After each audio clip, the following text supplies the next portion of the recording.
Y bueno, estamos acá ya en la penúltima clase en esta propuesta de entornos híbridos y la verdad es que los felicito porque no creo que sea fácil en este último tramo del año emprender una propuesta de capacitación y sostenerla como la han sostenido ustedes. A mí me encantaría compartir tantas cosas con ustedes esta noche, pero nos vamos a ordenar y vamos a decir que nos propusimos un objetivo fundamental. En primer lugar, entablar un diálogo para reflexionar y analizar sobre este primer ejercicio que han realizado ustedes de autoevaluación y que habla, por supuesto. Ha sido muy interesante leer sus producciones. Los que no lo han hecho, yo lo invito a que lo hagan. Todos los que han presentado tienen su devolución, salvo los que lo hayan hecho en el día, hoy, que no alcancé a verlos. Pero les digo que ha sido muy interesante porque de alguna u otra forma hay una evidencia de que se pusieron en contacto y en diálogo con los autores. A mí me gusta mucho decir esto del diálogo con los autores. Lo han conocido a Pedro Ravela, a Teresa Flores, a Miguel Ángel Santos, a Susana Selman, y han entablado un diálogo con estos autores. Por lo menos es lo que uno hace cuando estudia o reflexiona sobre un determinado material, ¿no? Y por otro lado, también hay una evidencia del proceso que han realizado ustedes en este objetivo de contestar a la pregunta, ¿qué es la evaluación? A ver, Angélica, vos que estás levantando la mano. Sí, lo que pasa que entrando a la página hoy, de Casar, ¿no es cierto? Entrando, me di cuenta que estaba ese cuestionario, esa tablita y lo que había que responder. Yo no leí después que hice el trabajo y envié, wow, dije, porque tenía vencimiento de ayer. Entonces digo, con 16 horas de atraso, no sé cuánto me salía.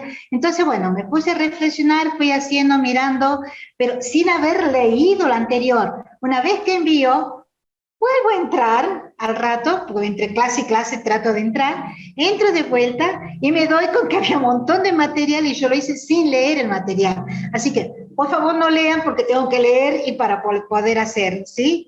O sea, fue pensamiento mío nada más, o sea, lo que yo pensaba sobre lo que es la evaluación, o sea, todo lo que nos pidieron allí. O sea, que está sin haberme ido a la fuente, o sea, de haber leído o interactuado con la bibliografía que nos dejaron. Después me quería morir porque digo, wow, ya lo mandé. O sea que, bueno. Así que, por favor, tengo que volver a leer y a rehacer Bueno, porque no he leído. Así que le pido mil disculpas porque hice trabajos, porque me salía ahí sí que no estaba presentada. Digo, ¿cómo? Me olvidé. Y entonces cuando me voy a dar cuenta que tenía ahí algo que no había ni siquiera leído. Así que bueno. claro. Ahora, mira, Angélica, es bueno que vos cuentes esto porque uno cuando construye una plataforma siempre tiene una lógica para construirla. Puede ser lineal, puede ser secuencial, puede ser de otra forma, pero el tema es que lo primero que aparece en la plataforma son lineamientos de trabajo. Y en esos lineamientos de trabajo los invitábamos primero a leer y decíamos, bueno, tienen estos autores, tienen estos documentos y después realizar el proceso de autoevaluación. Pero está bien que lo digas porque todo eso sirve porque uno construye un mensaje, pero quien termina de validarlo es siempre el destinatario. Y eso es así en todo proceso de comunicación, así que lo vamos a tener en cuenta para las próximas ediciones. Bien, antes de comenzar, porque yo quiero compartir algunas cuestiones con ustedes, les cuento que la primera parte de este encuentro sincrónico lo vamos a destinar a contestar a esta pregunta, que es la evaluación, que como ustedes ya habrán podido notar y asimilar, no es una pregunta que tenga una respuesta sencilla. En primer lugar, porque hay distintas perspectivas respecto al tema y porque de acuerdo al posicionamiento teórico que uno tenga, puede ensayar distintas respuestas.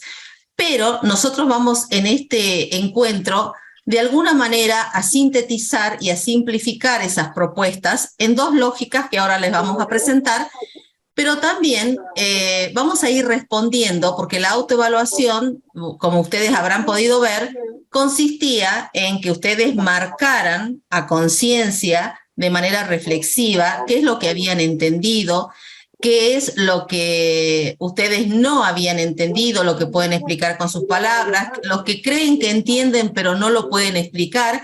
Y bueno, y así fuimos viendo vamos a ir viendo cada uno de esos 10 puntos que yo creo que sintetizan de alguna manera la propuesta que hicimos para emprender este camino hacia la comprensión de lo que es evaluar.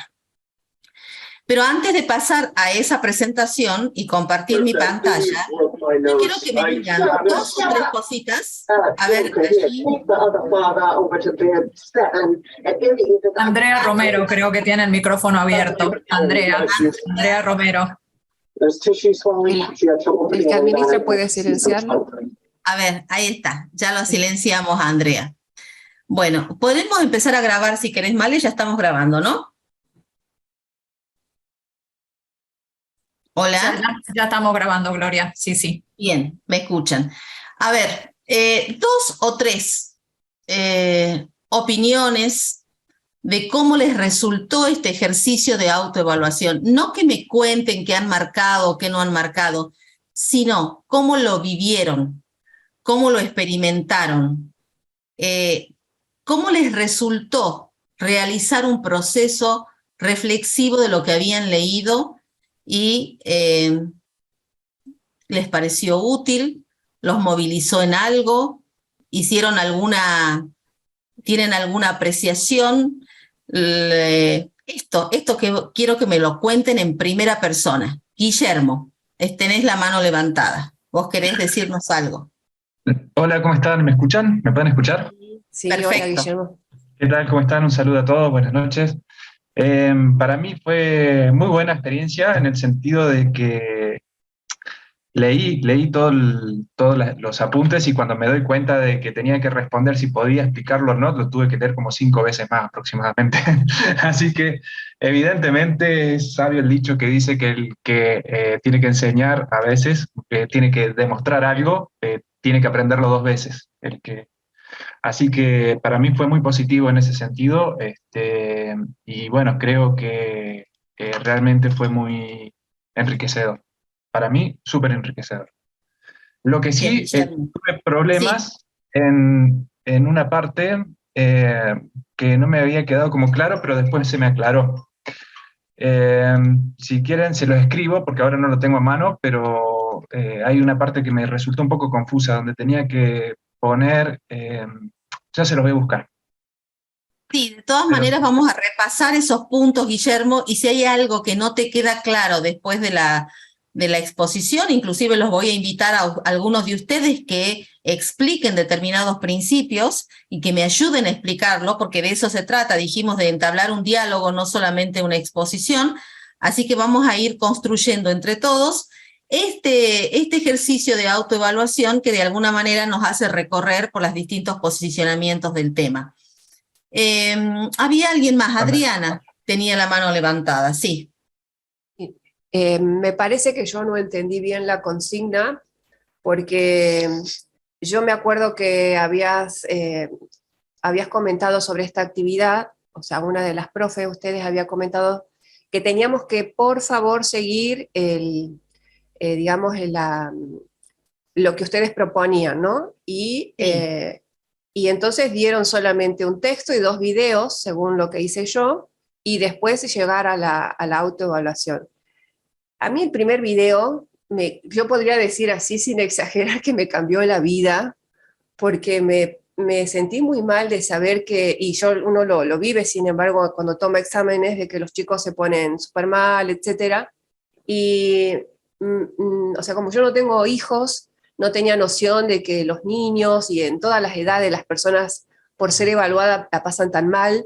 Y lo que sí yo sé de esta generación de estudiantes es que cambian muy rápidos de carrera, creo que se decepcionan, y los relacioné con eso, entonces me hizo pensar, me hizo autoevaluarme en ese sentido, y nada más, bueno, hice el trabajo de acuerdo a lo que ustedes pedían, y no tenía problema en contestar todo lo que no capté, porque lo único que capté, que yo contesté así la autoevaluación, era del video y del contenido de ese texto, que habían compartido. Entendí que después de la evaluación, según la secuencia que yo vi en el aula, venían recién los contenidos teóricos y a esos no llegué, ¿sí? Cuando vi la devolución, la devolución de Gloria, profe tuya, ahí decía que estos temas los íbamos a tratar acá. Entonces no sé si hice bien, pero bueno, ese es mi aporte sobre la actividad. No, está bien, está perfecto, Adriana. Nosotros teníamos que leer el módulo que habíamos preparado, teníamos que escuchar los videos, ver y escuchar los videos, y eso también nos traía aportes. Por ejemplo, desde Teresa Flores tenemos un aporte netamente sociológico de lo que es la evaluación, ¿no es cierto? De los impactos de la función social de lo que significa evaluar. Pedro Ravela nos remite más a lo que es la evaluación sumativa y la formativa y la diferencia, con una metáfora tan hermosa que es la de los Juegos Olímpicos, y que realmente nos clarifica mucho cuál sería nuestro rol, ¿no? Y eso, Adriana, lo tenías que volcar en ese cuadro. Pero en la tercera pregunta, ustedes tenían una para marcar con una cruz, ¿sí? Y 4 opciones respecto a la comprensión de esto. Después decir qué ideas le habían impactado más respecto a la evaluación, que habían entendido menos. Acá lo tengo, si quieren lo podemos leer así textualmente. Ustedes, después de marcar con una cruz en esta escala de 4 opciones, donde era lo puedo explicar con mis palabras, creo que lo sé pero me cuesta explicar, me resulta familiar pero no lo entiendo y no lo sé, trae a colación distintos procesos cognitivos.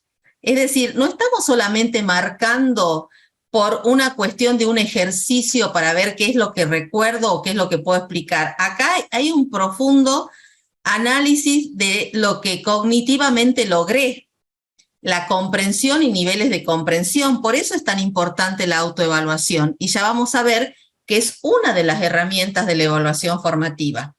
Después, el segundo punto era que a partir de la lectura del módulo y los videos propuestos, pudieran completar el cuadro de que los conceptos que más me impactaron e influyeron en la reflexión sobre mis creencias acerca de la evaluación. Necesito ayuda para comprender. ¿Qué ayuda necesito para comprender? ¿Cuáles son esos conceptos que necesito que alguien me los explique, que alguien me cuente, me aporte alguna ayuda? Y las dificultades que tuve para completar esta tarea.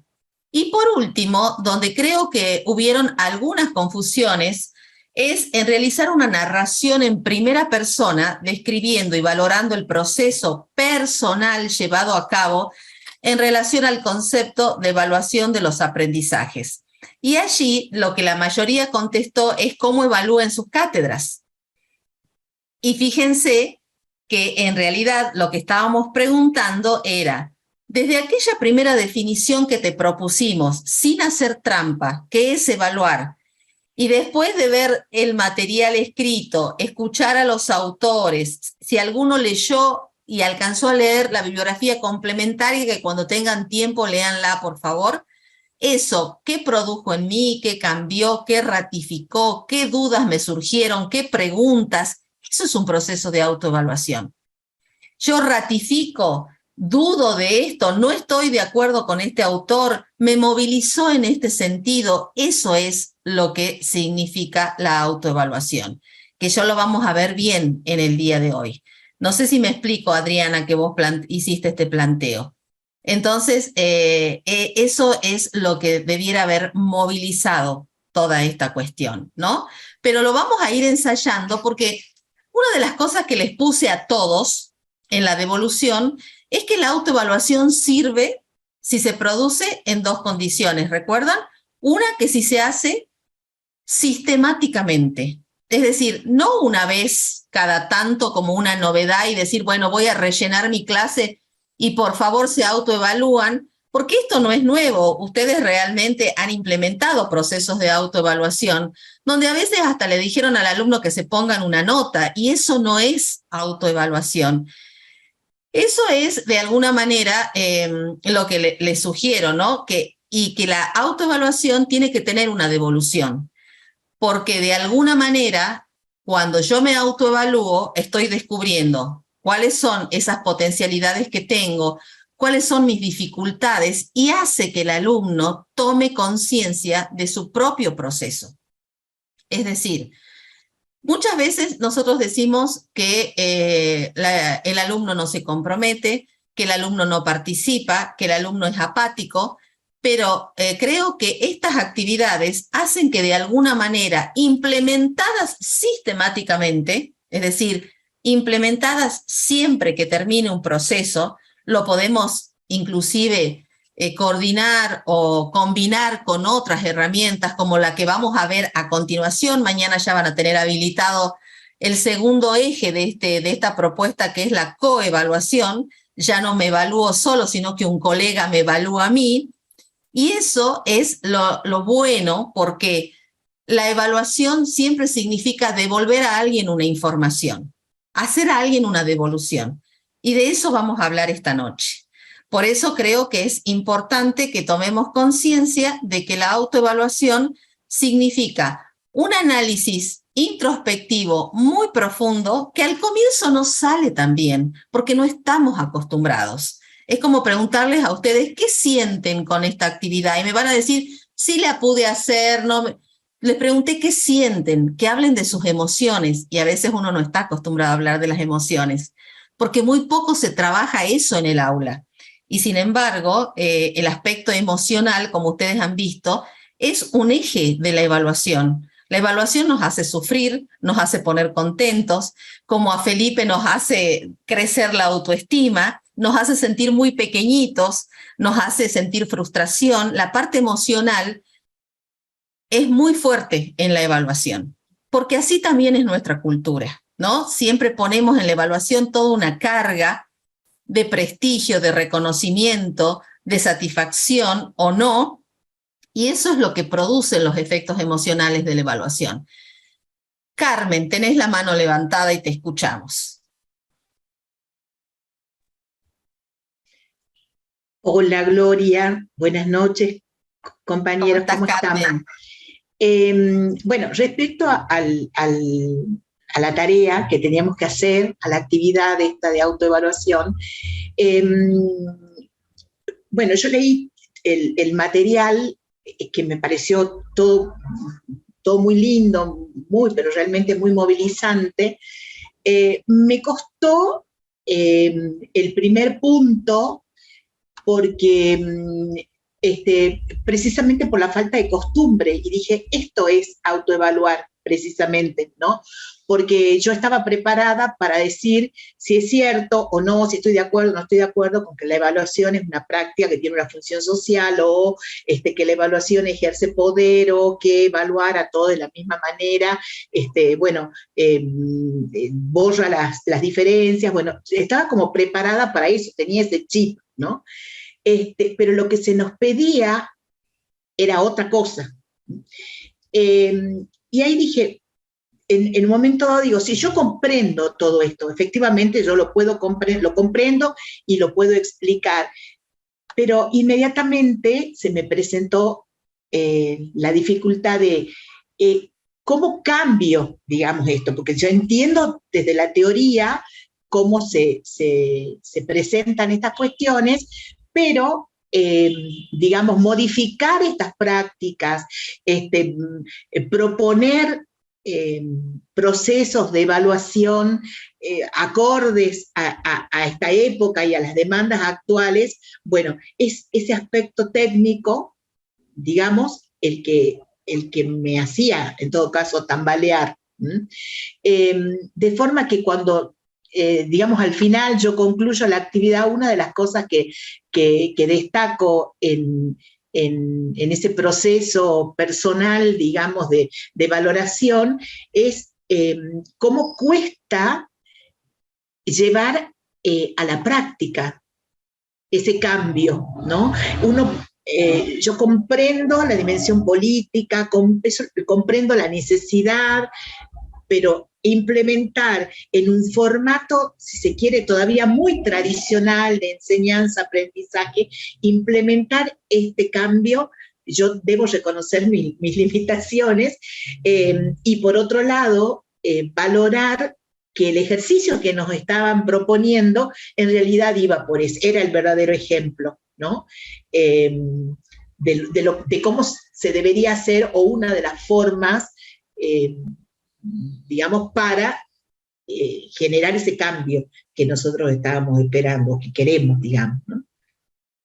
Gracias, Carmen. Mira, hay muchos colegas, por lo menos varios, que hicieron los procesos de autoevaluación, que tienen exactamente la misma, el mismo sentir tuyo. ¿Cómo hago para cambiar esto? En principio, porque nos sentimos de alguna manera identificados por siglos de trabajo respecto a una lógica técnica instrumental que vamos a ver ahora, donde lo más importante es ver el producto. Pero yo creo que la primera decisión que hay que tomar verdaderamente como docentes es dónde nos queremos parar. Si nosotros decimos, queremos que la evaluación del producto final, me parece que esa es la válida porque la universidad tiene que acreditar saberes, es responsable ante la sociedad del título que está dando, es importante medir, ratificar, controlar, verificar. Me paro en esa lógica, pero me paro de verdad en esa lógica. ¿Con qué? Con instrumentos transparentes y confiables, con información al alumno de qué es lo que se espera realmente. Y eso nos trae también a colación en esta cuestión de valorar qué es lo que queremos hacer, como nos decía Teresa Flores. A ver, ¿qué queremos hacer? ¿Qué tipo de sociedad queremos? No solamente qué tipo de educación, sino qué tipo de sociedad, porque nosotros a la evaluación también la vivimos como padres.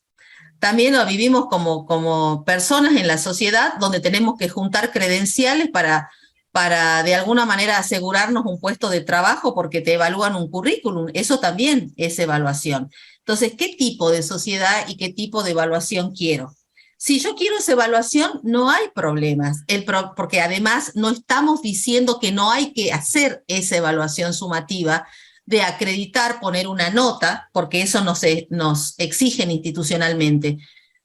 Pero después de corregir decenas y decenas de parciales y de trabajos prácticos y de producciones de los alumnos donde ya a la tercera, cuarta, quinta ya nos sentimos agotados, eso no reivindica nuestro trabajo, porque nosotros realizamos quizás un trabajo muy potente en la cuestión de la enseñanza y terminamos haciendo una evaluación tan pobre, porque para llegar a la evaluación sumativa, a la que nosotros llamamos la evaluación del producto, primero que éticamente hay que poder prepararlo al alumno para que llegue en condiciones allí.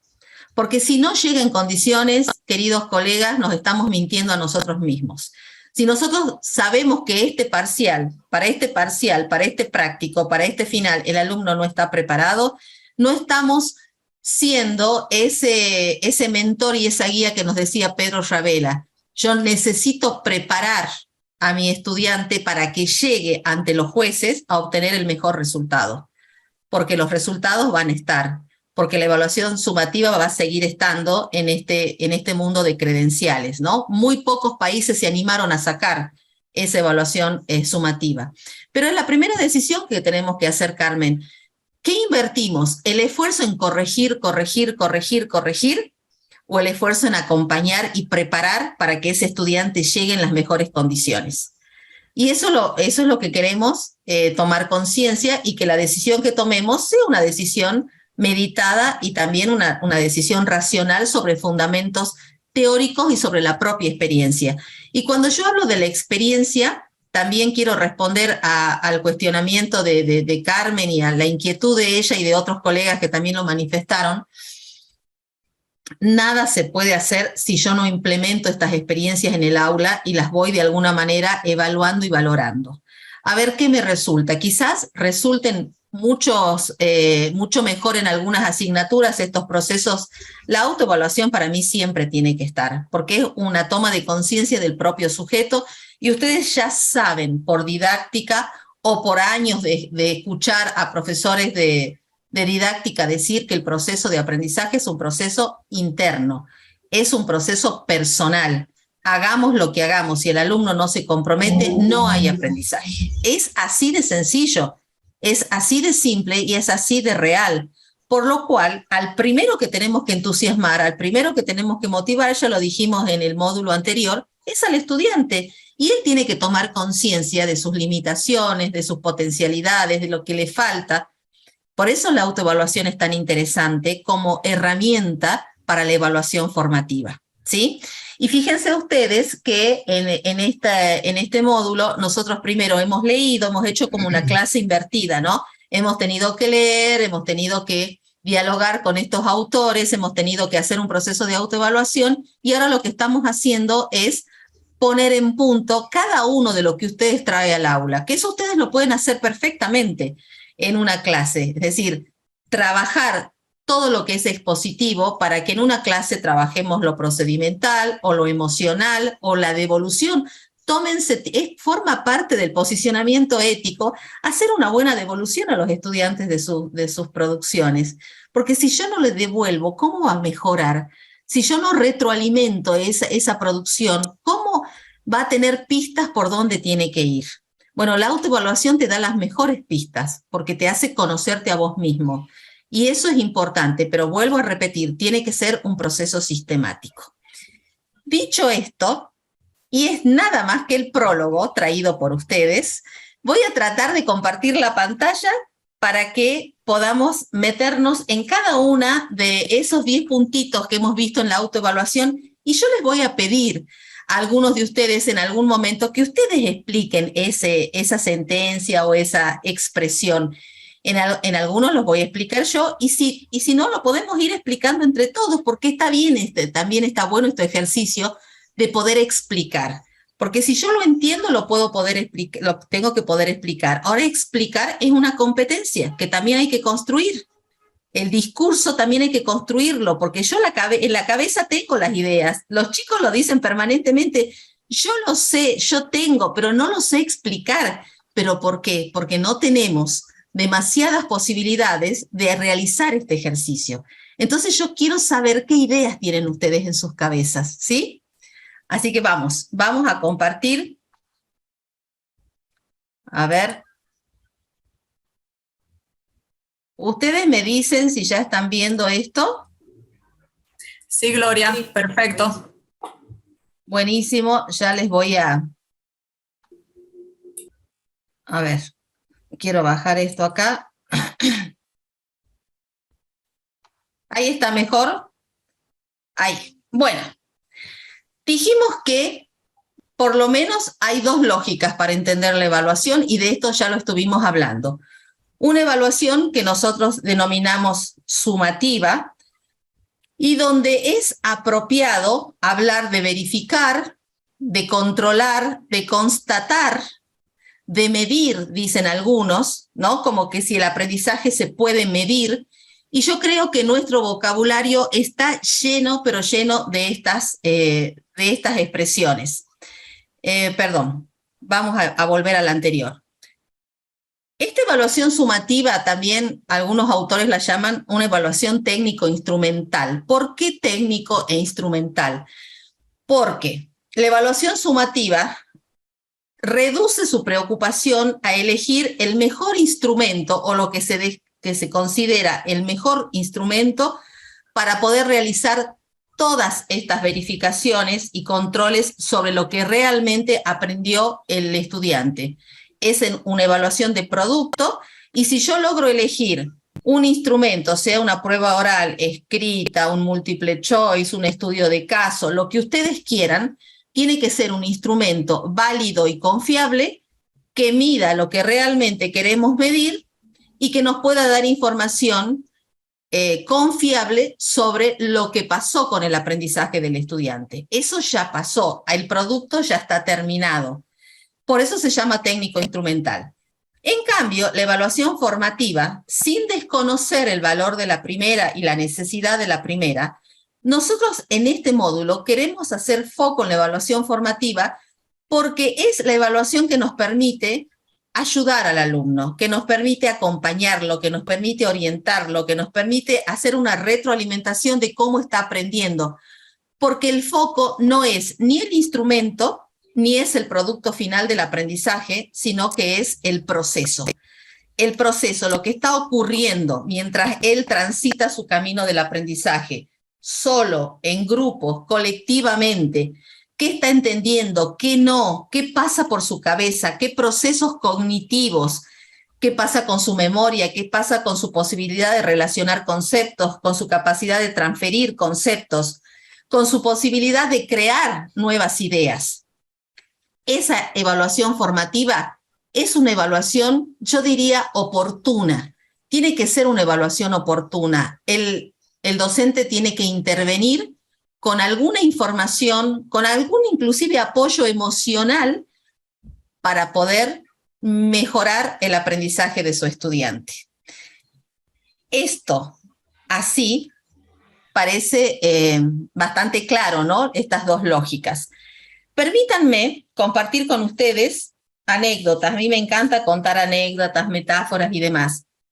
Pero quiero que en esta oportunidad nosotros, por ejemplo, la evaluación sumativa para muchos es como una tranquilidad. Yo aplico un instrumento y el 10, el 8 o el 1 que pongo, a mí me da la tranquilidad de decir que este estudiante sabe, no sabe, la sentencia ya está echada, aprobó, no aprobó.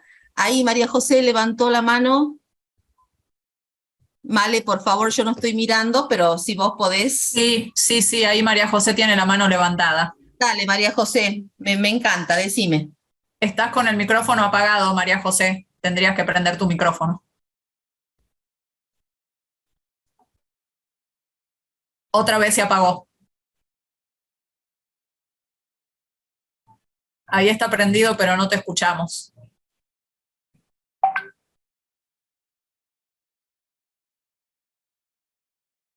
No te estamos escuchando.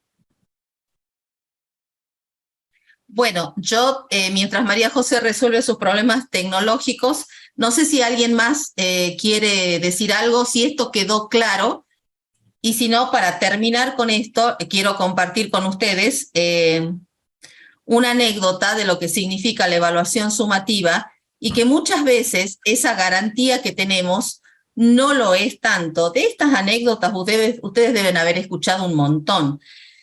Pero quiero leerles de un prestigioso colegio internacional y de un prestigioso profesor cómo informa sobre los resultados de la evaluación de uno de sus alumnos. Y dice así: su rendimiento, sus resultados son insatisfactorios. No asimila bien. Las notas donde apunta sus experimentos están rasgadas y confusas. A menudo se encuentra perdido porque no escucha. Insiste en hacer las cosas a su manera.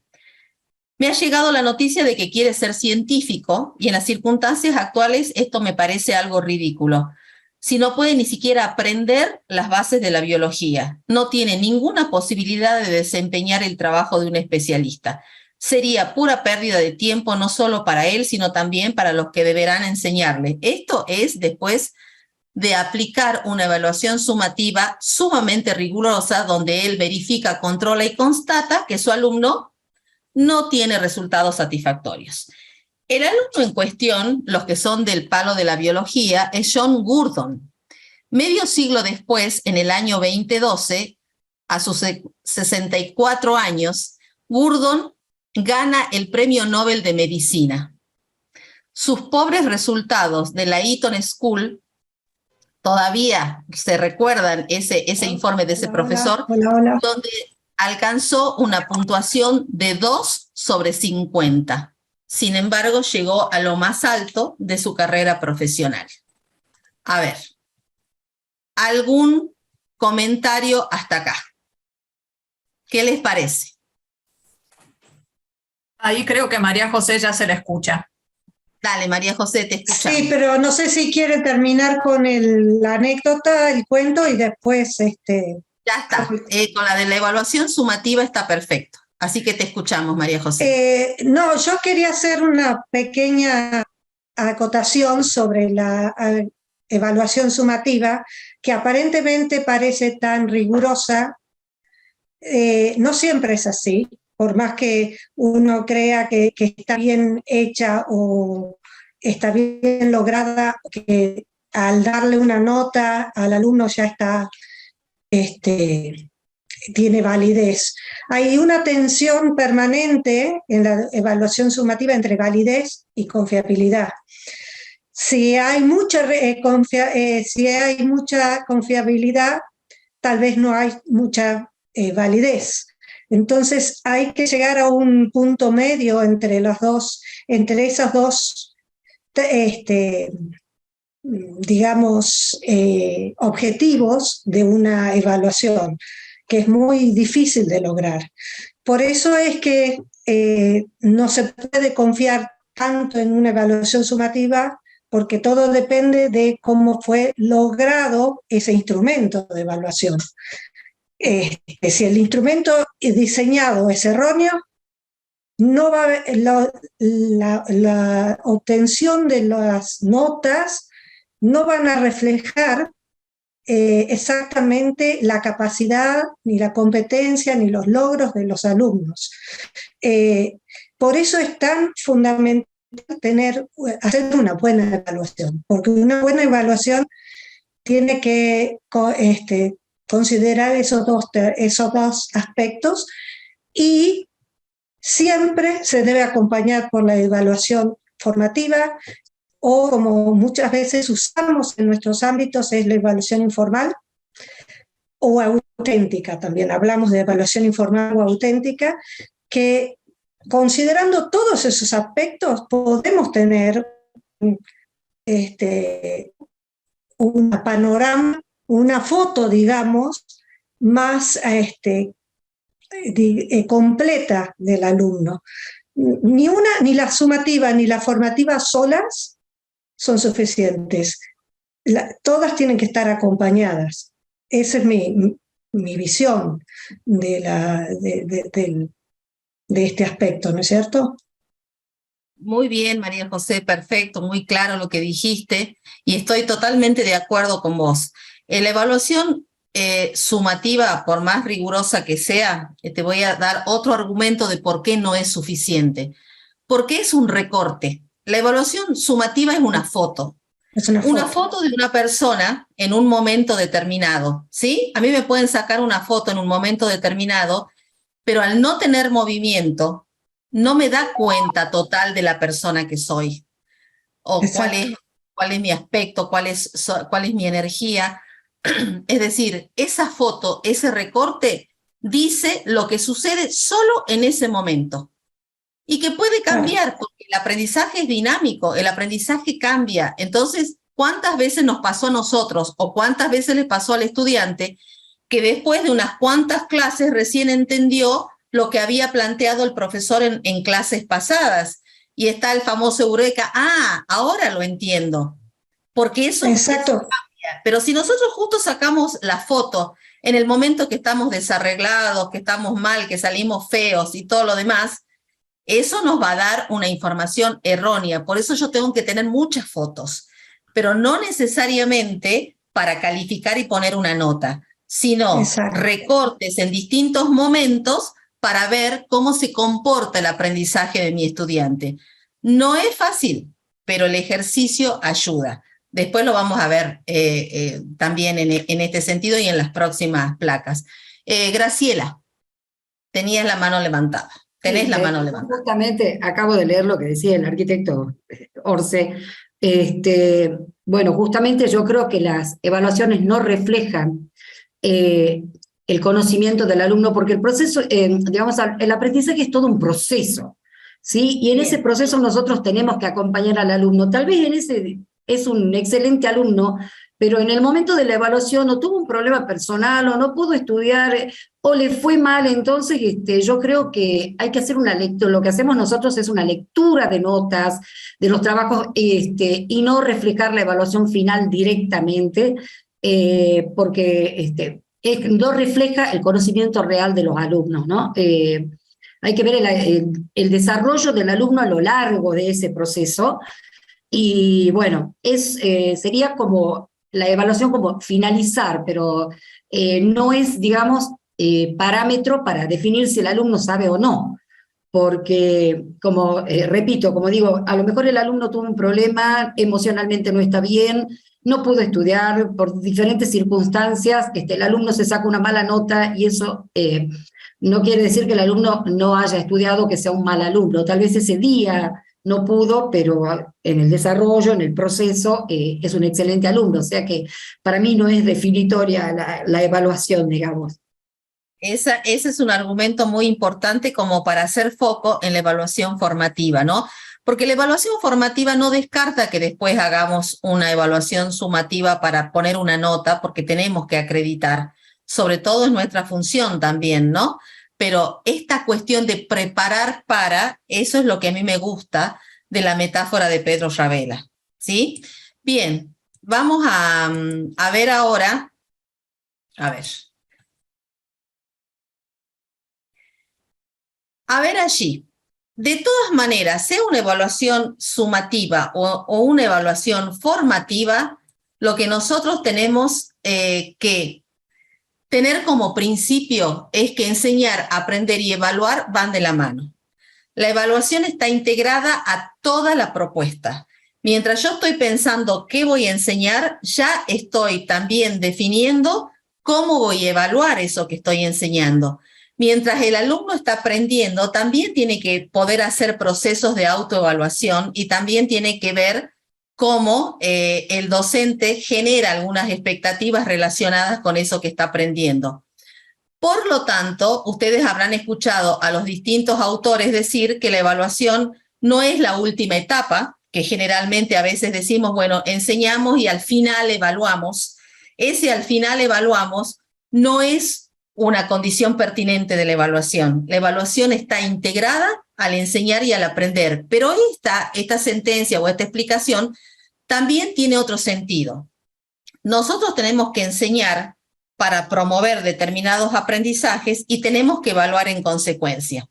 ¿Cuántas veces, por ejemplo, nosotros enseñamos, proponemos distintas actividades de enseñanza o estrategias de enseñanza, actividades de aprendizaje y después terminamos evaluando con un multiple choice? ¿Cuándo lo entrenamos al estudiante para hacer un multiple choice? ¿En qué momento hemos experimentado esa forma de evaluar en la clase?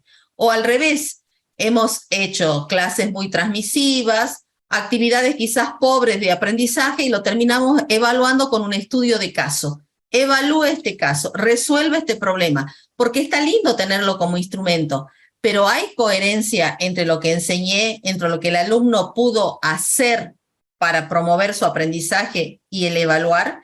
Esa es una cuestión de que muchos autores hablan de la coherencia o el alineamiento entre el enseñar, el aprender y el evaluar, ¿sí?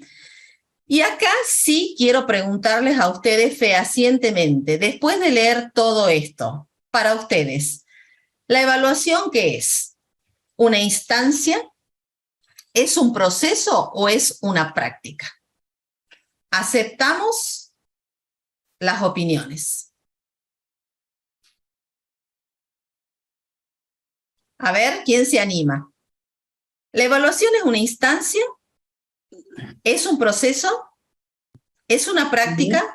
A ver. Acá Guillermo en el chat está diciendo que es un proceso. Responde Guillermo. Un proceso. ¿Quién más da por proceso? A ver, levanten la mano, así los que opinan. Instancia lo descartamos, ¿no es cierto? Porque instancia es como una etapa muy acotada, nos da la idea de final, nos da la idea de algo reducido, ¿no es cierto? Bien, ¿quién se juega por la evaluación como proceso? Levanten la mano. A ver, ahí está Mabel, María. Bien. José, Silvia José también, José Luis. Bien. ¿Y quién se juega por la evaluación como práctica?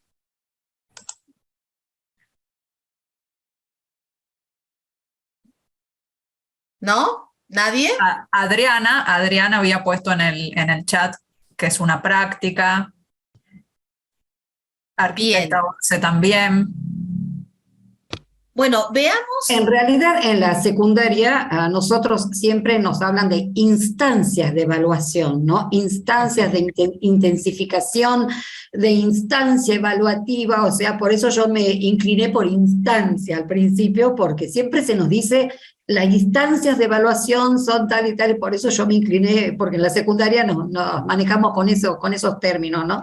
Que no sé si serán los correctos o no. Bueno, y acá, Graciela, Gloria, en el chat, algunos colegas preguntan si puede ser ambas cosas, un proceso y una práctica, si podría ser las dos cosas. Preguntan. Bien, buena perspectiva, perfecto. Hay muchas manos levantadas. A mí me gusta mucho, pero para que no se nos pase tanto el tiempo, yo te pido por favor, Male, que coordines las participaciones, pero así, cortito, yendo a esta pregunta. ¿Instancia, proceso o práctica y por qué? A ver, bueno, María Angélica. María Angélica. Perdón, para mí es un proceso que el alumno va adquiriendo poco a poco. O sea, cuando evaluamos, ¿no es cierto? Es un proceso de aprendizaje del alumno cuando es evaluado y nosotros al evaluarlos a ellos. Para mí es eso. Una práctica, en realidad también va unido a la práctica, pero porque el alumno practica. Cuando vamos haciendo evaluaciones, también se va adentrando en la práctica de lo que es una evaluación. Entonces, creo que van un poco unidos también, el proceso con la práctica, ¿sí? Yo lo veo así desde ese punto de vista también. Gracias, Angélica. Adriana también tiene la mano levantada, Gloria. Adriana. A mí me pareció que es una práctica porque cuando escuchaba todo lo que comentaba, me acordé del aprendiz de antes, ¿sí? De que la forma de enseñar era con la práctica directamente. O sea, yo lo que sé es que no se puede transmitir conocimiento simplemente, que todo lo que enseñamos se tiene que poder evaluar, porque si no, no hay aprendizaje. Y me acordaba de esto, del aprendiz, era artesano, con su...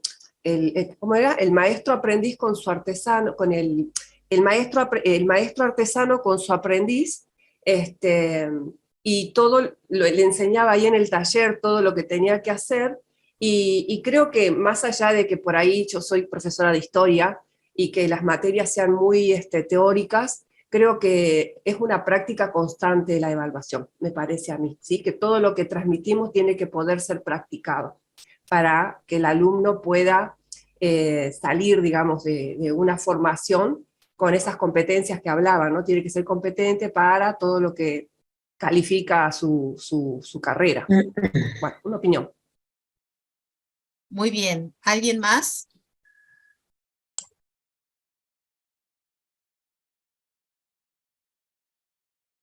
No veo más manos levantadas. Aquí por el chat, Silvana dice, por ejemplo, que es un proceso y una práctica. Graciela también dice que son ambas cosas.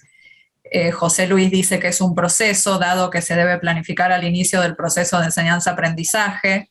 María Eugenia también piensa que es ambas cosas. La práctica se refiere a la herramienta, considero que lo es, y como proceso hace referencia a la variable tiempo, también es un proceso. Esto Bien. dicen en el chat. Bueno, y ahora Silvia tiene la mano levantada. Silvia Vergara. Hola, ¿qué tal? Buenas noches. Recién descubrí cómo se subía la mano. No la podía encontrar. Yo entiendo que la evaluación es un proceso. Asimismo, si el aprendizaje es concebido como un proceso de construcción y la evaluación está en todo ese, va paralelamente, la evaluación también va siguiendo ese proceso. Es como que van a la par, desde el momento de esta, como se llaman siempre esta evaluación diagnóstica, de saber qué es lo que sé, cómo lo va construyendo el alumno, la evaluación va a la par. Y era algo que por ahí no me terminaba de cerrar en la práctica con esta definición, por lo menos lo que yo fui viendo, que creo que lo voy de a poquito construyendo también o intentando entender, este diálogo que se tiene que dar con el alumno y sobre las opiniones o estos juicios de valor que el profesor va devolviendo a este aprendizaje que se va construyendo. Por ahí no sé si soy muy clara. Sí, se entiende perfecto, Silvia. Se entiende perfecto. Por eso considero que es un proceso. Que bueno, Bien. obviamente que en cuestiones que se van a ir plasmando en la práctica, en el hacer, pero para mí es más como, lo veo más como un proceso. Bien, y damos a María José, Male, la palabra, y ya con ella cerramos las participaciones sobre esto, que me parece bárbaro, pero van a tener más opciones para participar también, y aquellas personas que no los escuché, que podríamos comenzar a escuchar en las distintas sentencias que ahora vamos a proponer para explicar. María José. Para mí, distintas instancias. Se corta ahí, María José.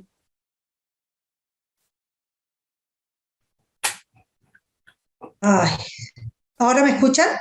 Sí. Sí. Bueno, dentro de la evaluación se pueden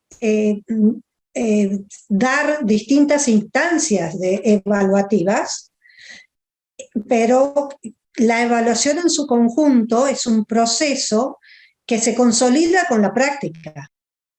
Para mí, todo está encadenado, básicamente es un proceso, pero sumado a distintas instancias que pueden ser formales, pueden ser informales, pueden ser instancias de autoevaluación, instancias de evaluación de pares, y todo ese proceso se va consolidando con la práctica y nos da la perspectiva más completa de lo que de la evaluación. Digamos que la evaluación es, en inglés decimos, es el umbrella term, es como el paraguas donde incluye estos distintos términos que nosotros utilizamos, que son la prueba, el test, el examen y las distintas instancias de seguimiento, de evaluación. Básicamente es como un combo, digamos, ¿sí? Que tiene todas estas instancias. Entendí, Umbrella. Sirvió mucho el inglés de la secundaria, que estoy contenta ahora. Bueno, Carmen, cortito, porque no puedo ver una mano levantada y no darle la voz. A ver, Carmencita. Gracias. No, yo estoy de acuerdo en general con mis compañeros. Las distintas instancias efectivamente son parte del proceso, pero creo que también es una práctica en el sentido de que hay que planificarla para poder implementarla precisamente en distintas instancias y a lo largo de ese proceso. Lo entiendo como práctica de esa manera. Bien, bárbaro, buenísimo. Vamos a ver, yo les quiero contar algo y compartir algo que creo que no se lo van a olvidar, o espero yo que no se lo olviden más.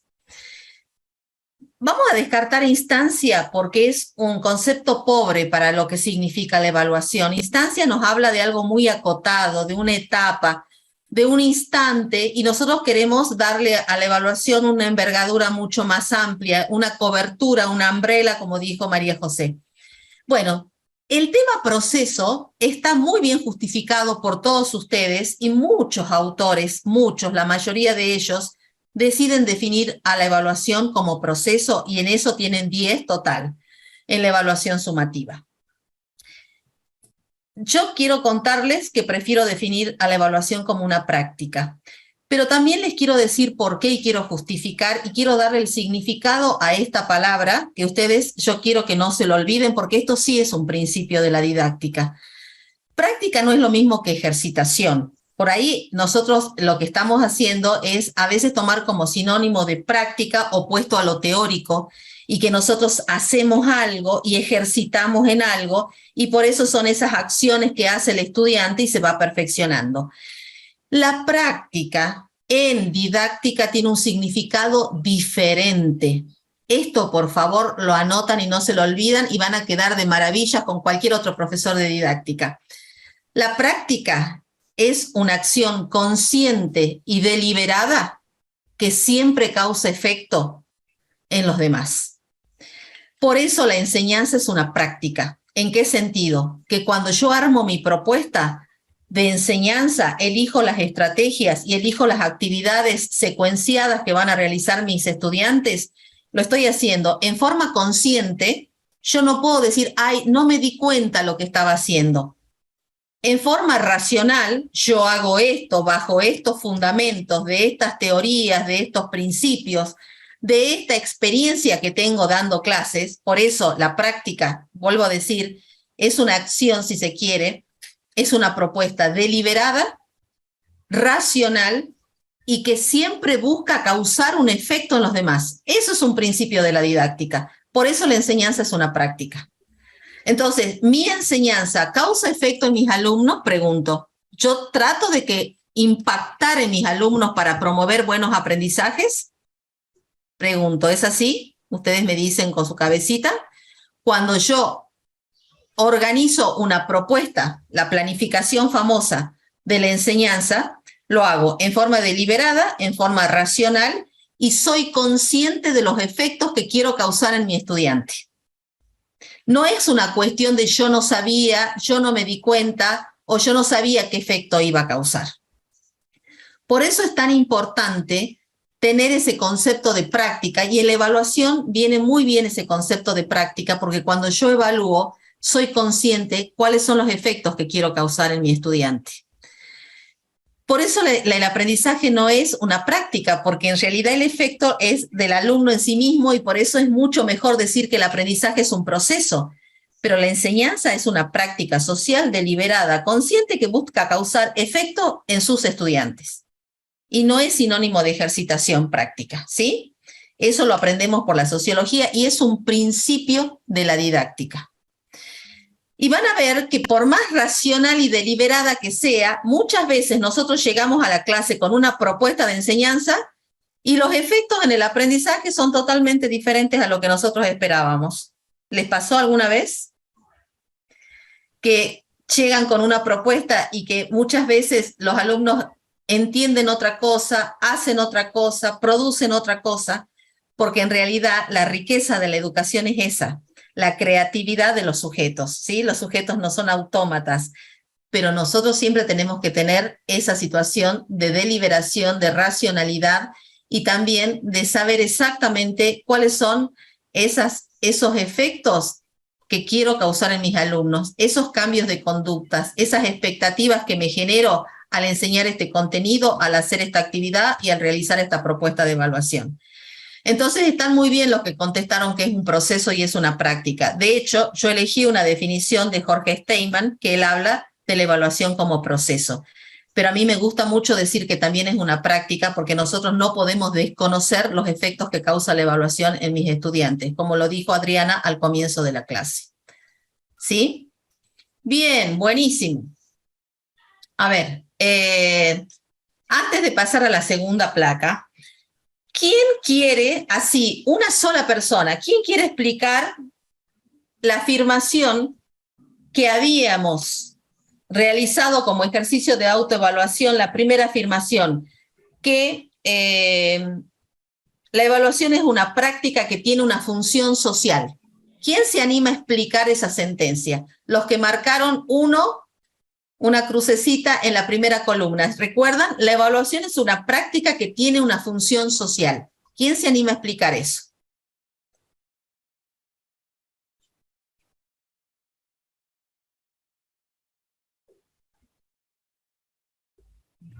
¿Qué pasó con los que pusieron una crucecita en el punto número 1 que decían que lo podían explicar y que lo entendían perfecto? Yo para darle la voz a todos. Sí, a ver, Silvia está levantando la manito bueno, ahí. Mejor, sí. Me tengo que hacer cargo de la cruz. Hay que llevar cada uno su cruz.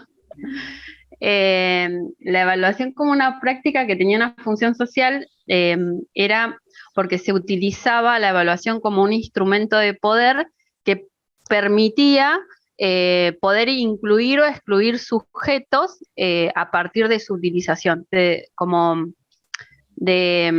determinar incluso hablaban en el video de determinar el futuro, la vida de las personas a partir de una evaluación. Por eso era utilizado así como con esta función social, sobre todo el viéndolo como que se puede excluir o excluir a las personas, ¿no? Bien, fíjense, quiero proponerles esta imagen. La evaluación no solamente es una función social, sino que tiene que tener en cuenta las diferencias sociales. ¿Qué les sugiere esta imagen a todos? Estos estudiantes, alumnos seguramente por la edad del nivel primario, fíjense los contextos, y estos futuros estudiantes que nosotros vamos a recibir en la universidad. Acá la cuestión social es absolutamente contundente, una imagen vale más que 1000 palabras, ¿no es cierto? Fíjense los contextos, fíjense los recursos, fíjense las comodidades, fíjense quizás nos hacen hasta suponer necesidades básicas satisfechas o insatisfechas. Esos son los alumnos que llegan a la universidad porque han vivido en un contexto social diferente. Esos mismos estudiantes que nosotros a veces calificamos de que son todos iguales, y por eso después también quiero que alguien me explique esto de la igualdad, cuando llegan a ser mayores, van a la universidad, fíjense acá. Esta función social de la evaluación, que se ve sobre todo en la evaluación, pero que atraviesa toda la educación, nos hace valorar la trayectoria escolar de los estudiantes, a qué modalidades se pueden orientar, cómo van a estar calificados para ingresar al mercado de trabajo y la obtención efectiva del empleo. Y todo surge de aquellas diferencias sociales y contextuales que nosotros vimos acá. Porque el capital cultural no es igual. Entonces, ya vamos a ir viendo de que cuando hablamos de que todos nuestros alumnos son iguales, en realidad eso no es un principio, un buen principio de la educación. En realidad nosotros tenemos que decir que todos nuestros alumnos son diferentes y que la democratización de la educación, que significa distribuir el capital cultural equitativamente, no se cumple en la educación, que en definitiva lo que hace es ahondar las diferencias o reflejar las mismas condiciones dentro de la universidad de lo que ocurre afuera. Y eso sí es un problema ético, y vamos enganchando con todas estas cuestiones, ¿no? Imagínense ustedes, ¿quiénes de estos alumnos podrán obtener estos empleos? Alumnos que fueron a tal universidad prestigiosa, aquellos que tienen un posgrado determinado, aquellos que pudieron trabajar o vivir en el exterior y tener un título en el exterior. Se entiende que la función social es absolutamente inherente a la función de la evaluación. Por eso cuando nosotros estamos diciendo este alumno está aprobado o desaprobado sin considerar todas estas cuestiones, estamos teniendo una mirada muy chiquita de la evaluación. Y vayamos avanzando a lo que decía Silvia, ¿no? Esta relación asimétrica, porque otra de las expresiones eran que tenía que ver esta cuestión de la evaluación como poder. Y evidentemente el poder está repartido asimétricamente en las aulas. Nosotros sabemos que el docente tiene poder y la evaluación es el dispositivo por excelencia para ejercer ese poder. Yo soy el que aprueba, el que no aprueba. A veces hay docentes que infunden el temor al fracaso, tienen a la evaluación como sanción. No has traído la tarea, te portaste mal, tenés un 1. ¿Cuántas veces hemos hablado de todas estas cuestiones? Lo que pasa es que hay que concientizarlas para democratizar de alguna manera el tema de la evaluación, porque de lo contrario siempre estamos escuchando una sola voz de estos dos grandes protagonistas en el aula. Y lo último que quiero compartir sobre estas ideas de la evaluación como función social, de la evaluación como poder, es de la evaluación relacionado con la ética. porque si el poder nos está hablando de cómo se distribuyen las tomas de decisiones, quiénes son los que pueden tomar las decisiones en el aula, las cuestiones de poder también es cómo influimos a través de nuestras conductas, qué mensajes transmitimos. ¿Buscamos que todos nuestros alumnos aprendan realmente o solamente algunos? ¿Brindamos suficiente oportunidad para que los alumnos se expresen, para que haya un diálogo, para que haya confianza? Todo esto tiene que ver con el poder. Y con la ética, que es un tema muy importante y que a veces se soslaya o se mira para otro lado cuando tocamos el tema de la evaluación, la ética es qué efectos, lo que dijimos recién, qué efectos producen mis prácticas evaluativas en mis estudiantes. ¿Los ayudan a mejorar? ¿Los hunden en el fracaso? ¿Aumentan su autoestima? Los ponen como estigmas, no es suficiente, es muy pobre lo que hiciste, no sabes, siempre haces las cosas mal. Estas cuestiones tienen que ver con la ética. También es un problema ético cuando, por ejemplo, uno pone la nota y no le explica al alumno por qué. Ese también es un problema ético. ¿Por qué yo voy a ser evaluado y van a emitir un juicio de valor sobre mis producciones y no me explican por qué? Simplemente me ponen una cruz roja, me ponen un mal, me ponen no. Esa retroalimentación es totalmente insuficiente y tiene que ver con un problema ético. Es un problema ético cuando hoy te entrego el parcial y estás desaprobado, hoy es martes y el viernes tenés que rendir el recuperatorio sin ningún tipo de orientación para cómo mejorar esa producción y encima te aumento como castigo 2 temas más por haber desaprobado y ir al recuperatorio. ¿Qué me hace suponer que ese alumno que desaprobó va a aprobar en esta instancia? Y a veces decimos porque lo que pasa es que el alumno, fíjense, el alumno no se esfuerza.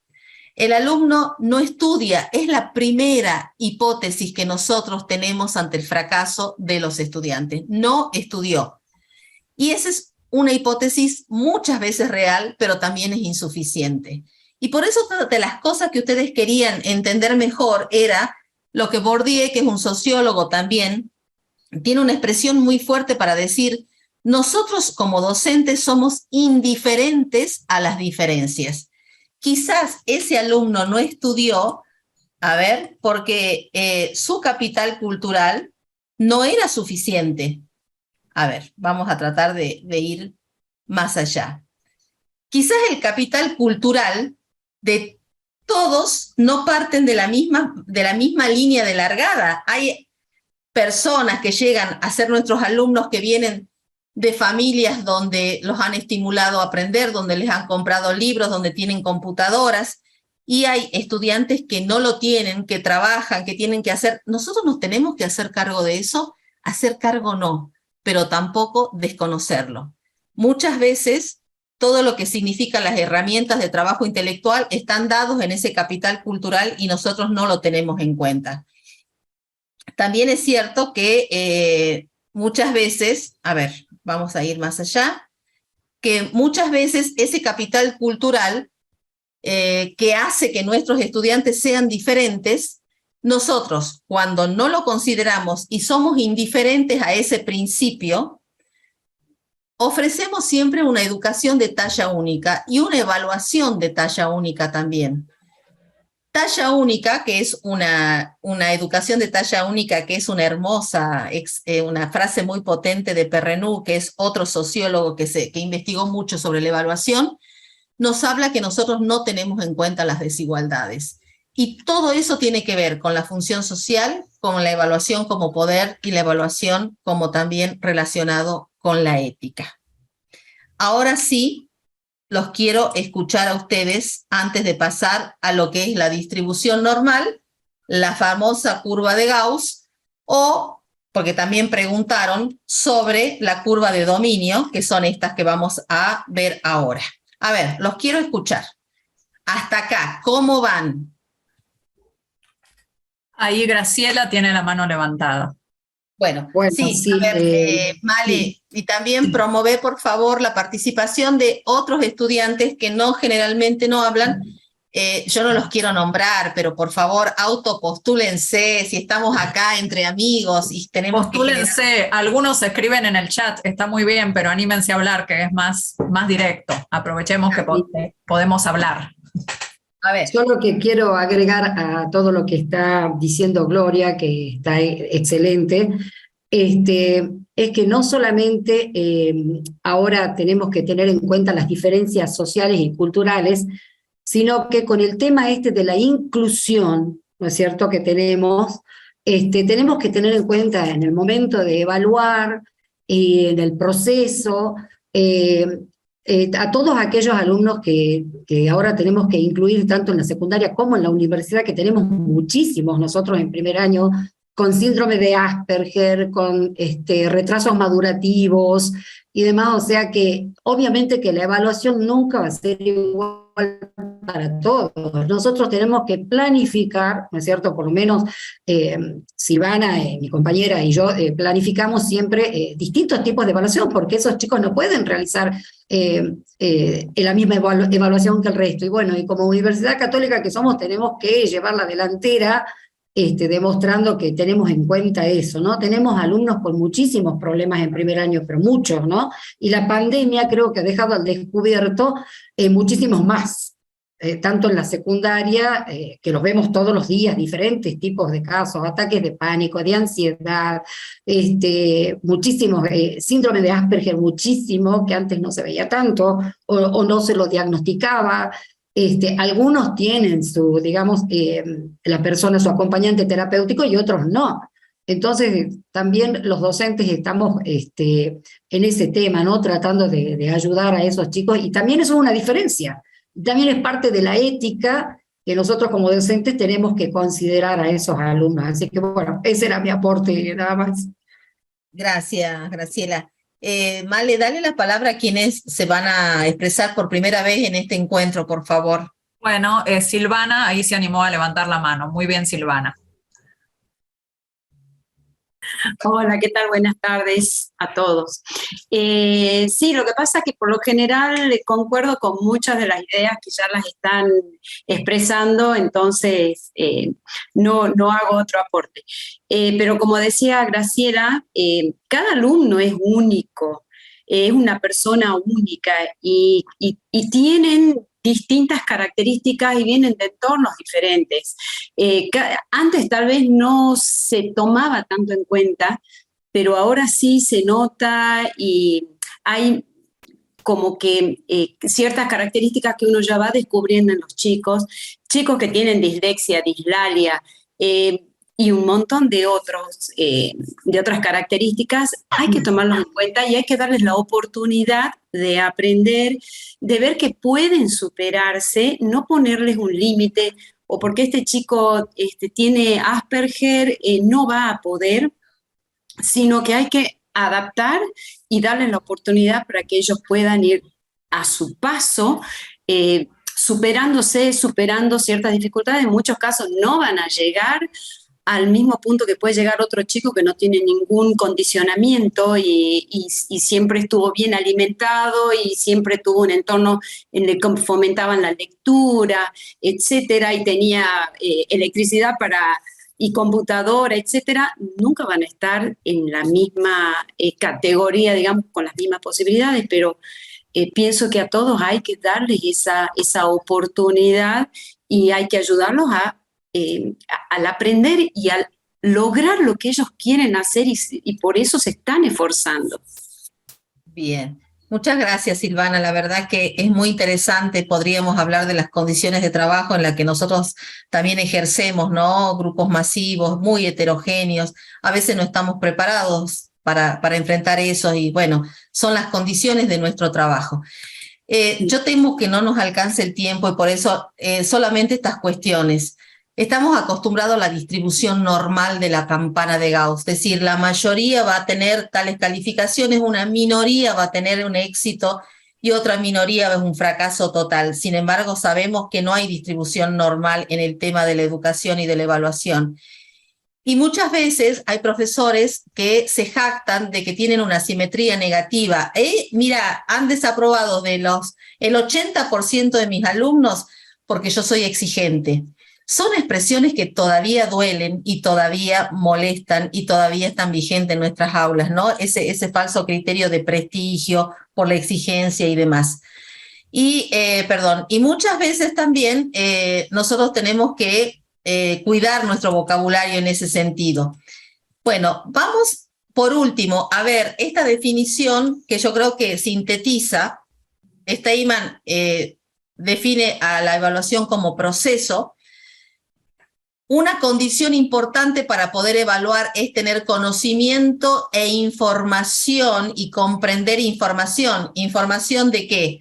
De las producciones de los estudiantes, de cómo se expresa, de qué es lo que está haciendo. Esa información puede venir de una evaluación informal, como dijeron algunos de ustedes, por una charla con el estudiante, por un parcial, por un práctico, por un estudio de casos. Necesitamos comprender información. Eso nos va a permitir emitir juicios de valor. Esto está bien, esto está incompleto, esto realmente se acerca a las expectativas que estamos generando del aprendizaje. Ese juicio de valor sobre el aprendizaje tiene que dialogarse con el alumno. Por eso algunos preguntaron, ¿qué tiene que ver el diálogo con todo esto? El diálogo es fundamental porque es una cuestión de retroalimentar, de informar al estudiante lo que le está pasando y que él puede expresar también lo que le está pasando. Se interviene en un contexto histórico particular, es decir, no todas las evaluaciones son iguales para todas las universidades y para todos los colegios. Hay que saber dónde estoy parada en cuanto a la historia y al contexto social. Nosotros, si no, no estaríamos considerando este componente significativo de la educación, ¿no? Y finalmente, lo que hace que la evaluación es que nosotros podamos tomar decisiones. Y tomar decisiones ajustadas a ese juicio de valor significa, voy a volver a repetir este tema, voy a dar otras oportunidades, voy a cambiar de estrategias, le voy a pedir al estudiante que realice otras actividades. Esas son las decisiones que la evaluación tiene que lograr, ¿no? Y fundamentar. Acá les voy a dejar también un pequeño apunte de lo que es la evaluación formativa, con todo lo que ya hemos visto, que no sanciona los errores, sino que los aprovecha para comprenderlos, que genera esta creencia de que la gran mayoría puede lograr sus aprendizajes, de que promueve el diálogo con los estudiantes, que busca promover procesos de autoevaluación, de coevaluación, que lo vamos a vivir en esta próxima propuesta y demás. Mucho para hablar, mucho para compartir, pero ahora quiero que Magdalena termine y cierre este pasaje por todos estos puntos de la autoevaluación, contándonos por qué es importante la autoevaluación, así cerramos el ejercicio que hemos hecho y podemos pasar a un pequeño ejercicio muy cortito de algo que ya le vamos a proponer. Bueno, adelante, Male. Bueno, muy bien. Aquí voy a compartir mi pantalla. A ver. Ahí están viendo, ¿no es cierto? Sí, sí. Bueno, entonces vamos a hacer alguna pequeña referencia a la autoevaluación que han vivido ustedes. Y como en este curso nos estamos moviendo por el mundo del arte, ¿no es cierto? Tenemos esta imagen, que es una imagen de Caravaggio, y en este caso es Narciso, ¿no? Refleja el mito de Narciso. Narciso lo que está haciendo es ver su reflejo en un lago, ¿no? Entonces se está mirando, se está observando, se está analizando, está viendo sus puntos fuertes, sus puntos débiles. Bueno, podemos tomarlo como una metáfora de la autoevaluación, ¿sí? Así que con esta imagen emprendemos esta temática. Y empezamos haciendo referencia a una anécdota que cuenta Miguel Santos en un artículo, ustedes lo leyeron, en otro artículo muy breve que él escribió sobre la evaluación, cuenta esta anécdota, ¿no? Y él dice que en una oportunidad estaba conversando con unos alumnos del nivel primario y les decía que era muy importante que ellos dijeran si habían aprendido o no, ¿no? Entonces los chicos empezaron a mirarse hasta que uno dijo, pero no, el que va a hacer eso, el que sabe eso, es el profesor. Y nosotros no tenemos idea de la nota que nos va a poner, ¿no? Entonces esto está reflejando como ese poder que encierra la evaluación, y eso que muchos alumnos creen que solamente el profesor es capaz de saber lo que los alumnos han aprendido o no, ¿no? El único capaz de evaluar es el profesor, cuando esto no debería ser así. Dice Miguel Santos, quien aprende tiene que saber si ha aprendido o no, y si no ha aprendido, tiene que saber por qué no ha logrado aprender y poder mejorar eso, ¿no es cierto? Entonces, bueno, vamos a ver brevemente qué es la autoevaluación, por qué es tan importante, qué rol juega el docente en esto de que los alumnos puedan autoevaluarse y cómo promover la autoevaluación. Varias cosas ya las hemos dicho, ¿no? Y ustedes las saben y han experimentado esto, pero para decir qué es la autoevaluación podemos mirar un poco la etimología de esta palabra, ¿no es cierto? Ya sabemos lo que es la evaluación. La autoevaluación lleva este prefijo auto, que viene del latín y quiere decir de o por sí mismo. Entonces la autoevaluación es una evaluación hecha por uno mismo, ¿no? Podemos decir junto a otros autores, entonces, que es una práctica también, ¿no? A través de la cual los estudiantes pueden monitorear, pueden evaluar lo que han aprendido, pueden emitir juicios de valor, ¿no? Juicios propios acerca del propio trabajo que han realizado. Y aquí es importante tener en cuenta algo que también dijo Gloria y que ya dijimos anteriormente, y es que la autoevaluación no es un sinónimo de autocalificación, ¿no? Vieron que es bastante frecuente pedirle a los alumnos, o que algunas veces nos pidieron, bueno, ponete una nota. A ver, ¿qué nota te pondrías vos en este parcial, en este trabajo? Pero eso no es la autoevaluación, ¿no? Porque justamente la autoevaluación tiene que ver con poder emitir un juicio valorativo sobre este proceso que se está viviendo, sobre los resultados provisorios que se vienen alcanzando, poder analizar críticamente, identificar los obstáculos, descubrir lo que se ha logrado, y tiene que ver con poder hacer un ejercicio metacognitivo, ¿no? Por supuesto que al hablar de autoevaluación estamos dentro de una lógica de la evaluación formativa, ¿no? Que ya hemos visto lo que es y todo lo que implica. Bueno, y esto del ejercicio metacognitivo, ¿qué es la metacognición? Todos ustedes ya lo saben, ¿no es cierto? Pero tiene que ver con una cognición que vuelve a la propia cognición, ¿no? Y entonces es poder darse cuenta de lo que hemos aprendido y también de los procesos cognitivos que pusimos en juego para poder aprender eso, ¿no? Y también poder darnos cuenta de qué es lo que no hemos aprendido, ¿no? Y entonces ver qué procesos nos sirvieron para aprender o lo que no pudimos aprender, y entonces poder remediarlo de alguna manera. Bueno, ya vamos a seguir hablando de eso, pero ahora vamos a considerar por qué es tan importante la autoevaluación, ¿no? Bueno, en primer lugar, vamos a decir junto con Miguel Santos que favorece el desarrollo de la ética de la evaluación, porque va a tener en cuenta al individuo, al sujeto que aprende.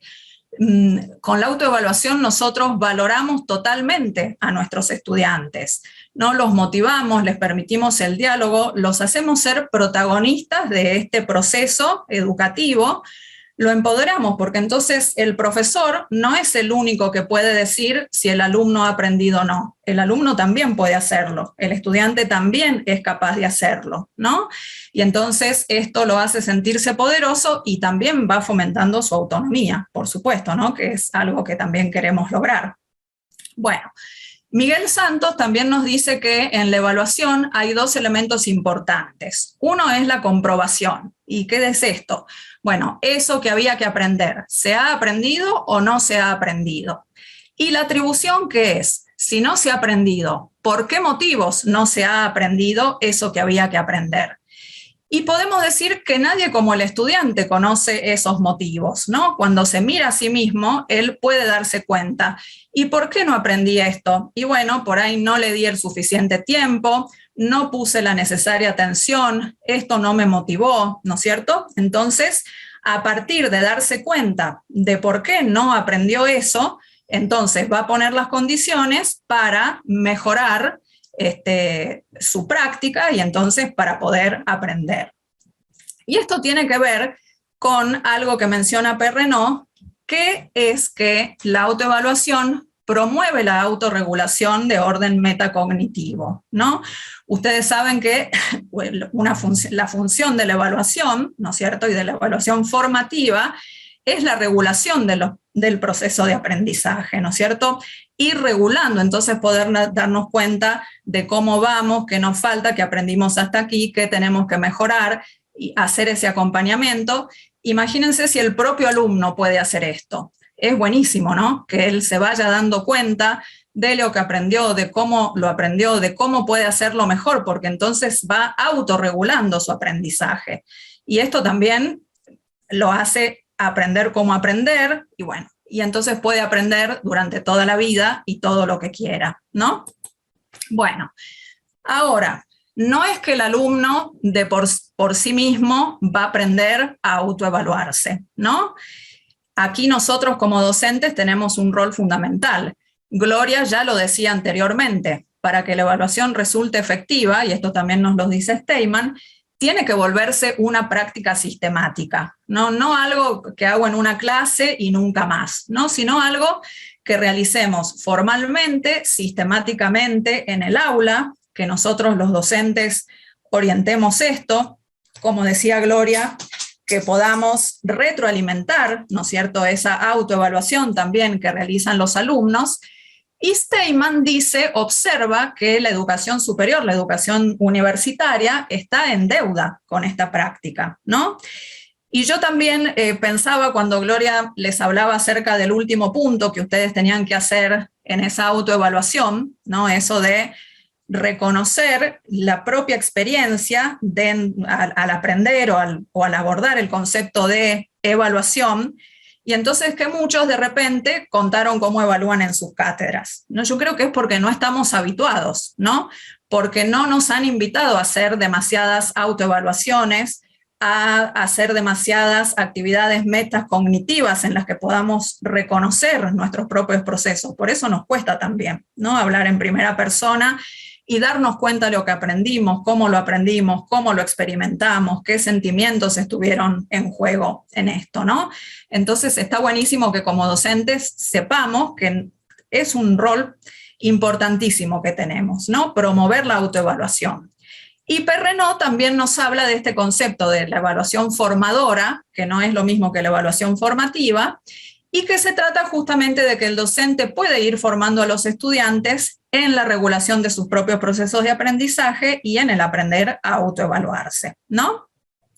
Por supuesto que es importante que el docente intervenga y les permita a los estudiantes ser responsables de su evaluación, porque esto también los va a ir haciendo autónomos, ¿no? Bueno, y finalmente, ¿cómo podemos promover entonces la autoevaluación? Bueno, en primer lugar, como decíamos recién, haciendo que sea periódica, ¿no? Proponiéndola sistemáticamente, ¿no? Por ejemplo, el hecho de incluir criterios de evaluación también es muy importante. Esto va a ayudar a que los alumnos puedan mirar cuáles son los aspectos en los cuales nosotros ponemos el énfasis y entonces van viendo en sus trabajos, a ver, tuve en cuenta esto, tuve en cuenta lo otro, van autoevaluando lo que hicieron y pueden mejorarlo para responder a esos criterios, ¿no? Lo mismo sucede con las rúbricas, que las vamos a ver también en este módulo y que son más completas que los criterios de evaluación porque incluyen esas dimensiones, pero también niveles de logro. Entonces, orientan muchísimo a los estudiantes y entonces también les permiten, cuando hacen un trabajo, cuando estudian algo, a ver qué tengo que ver. Y entonces se autoevalúan sobre la base de eso que nosotros pretendemos y pueden mejorar. Bueno, por ahí irles dejando pistas e indicios, preguntas que no necesariamente nos tienen que responder a nosotros, pero que sí se pueden responder ellos y entonces se van a ir dando cuenta si entendieron, ¿no? Si saben, si tienen que repasar, si no entendieron y van a volver sobre eso. Por supuesto, invitarlos a la metacognición y así ejemplos concretos. Por ejemplo, nosotros podemos proponerles cuestionarios que tengan soluciones, ¿no? Esas claves de resolución. Entonces ellos hacen y después comprueban. Las TIC nos dan muchas herramientas valiosas en este sentido, ¿no? Por ejemplo, cuestionarios que tienen resolución automática, o lo que hablábamos la clase anterior, juegos como Kahoot o como Mentimeter, ¿no? Que también pueden invitar a una autoevaluación entre todos, no siempre tiene que ser individual la autoevaluación, ¿no? También podemos hacerla en el aula, grupalmente, y por supuesto actividades que lleven a la reflexión profunda. Y este ejemplo ustedes lo vivieron en la autoevaluación que hicieron a partir de las consignas que les propuso Gloria. Vieron que en esa autoevaluación a mí me parece buenísima. Y yo, por ejemplo, en mi vida de estudiante nunca me propusieron una autoevaluación así, porque esa actividad realmente nos permite una reflexión profunda sobre lo que pudimos hacer, sobre lo que no entendimos, sobre, a ver, por ahí lo entendí pero no lo puedo expresar, sincerarnos, darnos cuenta. Eso nos permite hacer una metacognición profunda y entonces lo que no pudimos lograr, mejorarlo, como Guillermo, que tuvo que volver a leer 10 veces los textos, pero finalmente puede expresarlos con sus palabras, y entonces ven cómo él fue autorregulando su proceso, ¿no es cierto?, para poder, bueno, lograr los objetivos. Así que bueno, eso, profe, rapidito para compartir sobre la autoevaluación que todos hemos experimentado, por lo menos a partir de esta actividad. Buenísimo, Male, muchísimas gracias. Ahora vamos a pasar, digamos, el primer objetivo, que era responder a algunas inquietudes, dudas o explicaciones adicionales que ustedes solicitaron a través de sus autoevaluaciones, creo que ha quedado de alguna manera planteada en esta primera etapa del encuentro sincrónico. Y cualquiera de ustedes que sigan teniendo dudas, que quieran que le expliquemos alguna expresión de algún autor o alguna cuestión que les ha quedado todavía ahí como en un vacío, por favor lo hacen saber por el foro, que nosotros se lo vamos a ir contestando también, ¿sí? Y ahora vamos a pasar a una segunda parte que también nos va a preparar para la segunda actividad. Nosotros tenemos 3 actividades principales en este módulo. Una es la autoevaluación, la otra es la coevaluación, para lo cual Magdalena les habilitó una wiki donde ustedes tenían que poner sus profesiones de base para que después nosotros armemos parejas. No sé si todos ya lo hicieron. Por favor, completan eso, porque mañana vamos a habilitar el segundo eje donde van a tener que hacer una coevaluación, y para hacer una coevaluación necesitan compartir el diálogo con un colega que hable en el mismo idioma que ustedes, ¿sí? Profesores de las mismas asignaturas o asignaturas parecidas. Entonces, por eso necesitamos que completen esa wiki para que podamos armar las parejas o los tríos. No vamos a trabajar más que en eso, pequeños, muy pequeños grupos, y les vamos a proponer una lectura para realizar una coevaluación. Ustedes lo van a evaluar al colega y el colega los va a evaluar a ustedes. Pero la actividad que van a realizar ahora nos va a meter de lleno en ese proceso de coevaluación, porque el autor que vamos a ver, vamos a profundizar otro capítulo de Pedro Ravela, que es un investigador uruguayo que se ha dedicado a los temas de evaluación. Él dice que cada vez que nosotros evaluamos, activamos procesos cognitivos. Entonces, si yo les digo, por ejemplo, ¿qué es la evaluación? Activamos el proceso cognitivo de la memoria. Alguna definición que hemos leído por ahí, alguna definición que recordamos, y si no recordamos nada, alguna evocación de alguna vez que yo leí una definición, o por ahí la puedo inventar, pero sobre la base de cosas que fui recordando. Si yo le digo, por ejemplo, ¿por qué la evaluación es una función social? Ya no estoy apelando a la memoria, estoy apelando a un nivel mayor cognitivo que puede ser de comprensión, de relación, de aplicación. Entonces, no se olviden de ir a este ejercicio con esta idea. Cada vez que yo evalúo o propongo una actividad de aprendizaje, disparo un proceso cognitivo en el interior del estudiante para que pueda aprender. ¿Eso se entiende? Entonces, más que pensar cuál es la consigna de aprendizaje, lo que tengo que pensar es qué proceso cognitivo estoy disparando. ¿Cuál es el que quiero disparar? Si son procesos cognitivos más superficiales o son más profundos. De eso se trata el segundo eje.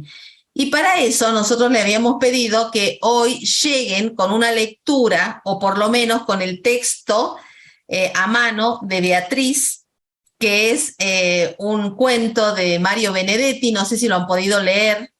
Si no lo han podido leer, lo van a leer rápido en pequeños grupos y nos van a decir qué cosa más le tienen que poder contestar respecto al texto de la polución.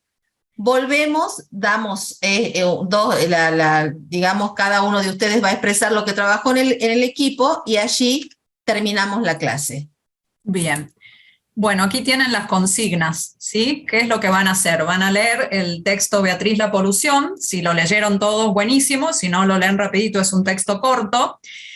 Y entonces, ¿qué van a responder? Primero, ¿cómo describirían los procesos cognitivos de Beatriz a través del relato del cuento?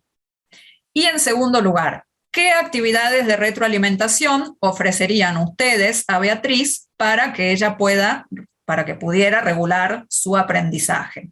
Ese es el punto B. Ahí dice A, pero es el B, ¿sí? Esos dos. Entonces, ¿cómo describirían los procesos cognitivos de Beatriz a través del relato del cuento? ¿Y qué actividades de retroalimentación le ofrecerían ustedes para que ella pueda regular su aprendizaje? ¿De acuerdo? Y ahora viene nuestra prueba final de si funciona el Zoom en grupos o no. A ver, ¿cómo nos va a ir con esto? Disculpa, Magdalena, ¿después vas a poner de nuevo en pantalla la consigna? O si la podés poner de nuevo, así hacemos una captura de pantalla. Ahí la pongo. A ver, espérenme un minutito. Aquí. Listo. Ahí está. Ya está todo, ¿no? Bueno.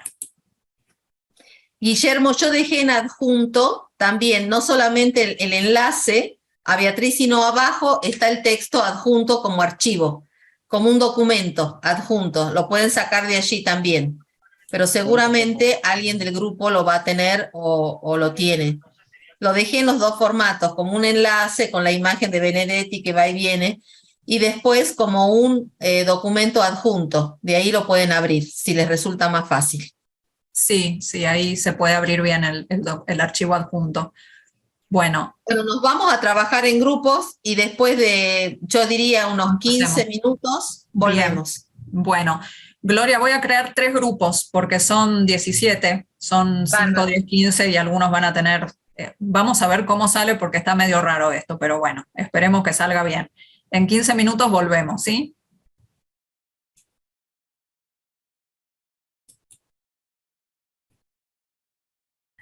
Bien. A ver. Bien.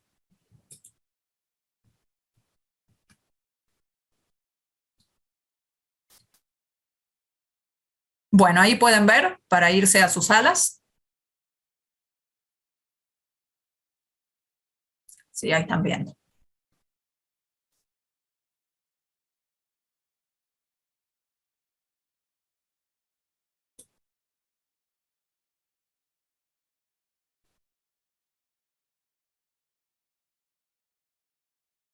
Silvia. La sala principal se pueden unir a cualquiera de las salas también. Claro, hay 3 salas. Ahí está Silvia. Tendrías que unirte en la sala 1. Bueno.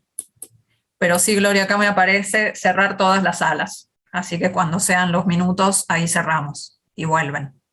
Si Dios quiere. ¿Encontraste la opción para unirte a algún grupo?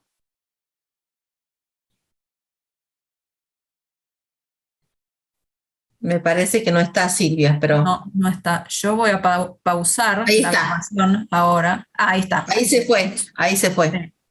Voy a pausar. ¿Vas a comenzar? ¿Eras del grupo número 1? Sí, del grupo número 1.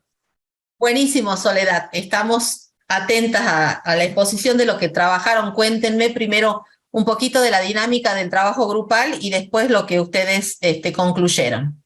Bueno, estuvimos conversando sobre la trayectoria de la protagonista del relato y tratábamos de hacer como una analogía también con nuestros alumnos, porque bueno, además de que obviamente es muy simpática y muy graciosa el relato, pero Beatriz tiene como referente, por cercanía, por respeto, por cariño, a su abuelo, y es el que consulta pero es al que consulta al final. Primero trata de resolverlo sola, ¿no? Viendo un diccionario, no entiende, ahí pregunta una amiga, la prima, bueno, se va enredando.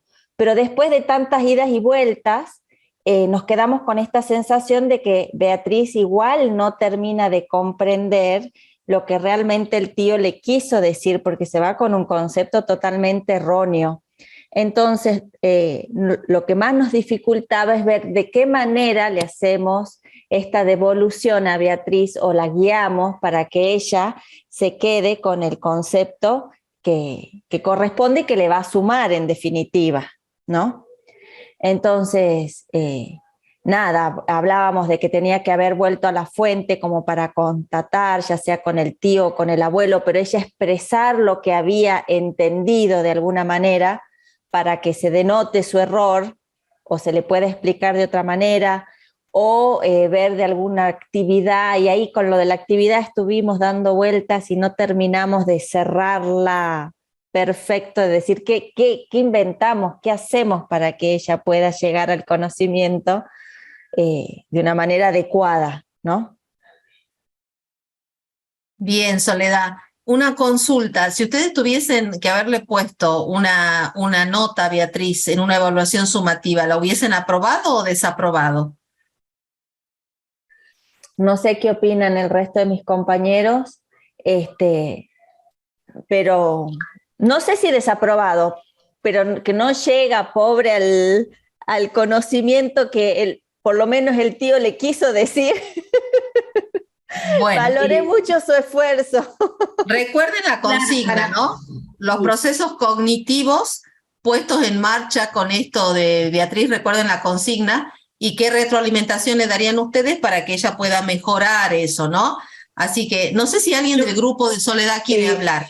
Sí, Nosotros, perdón, sí.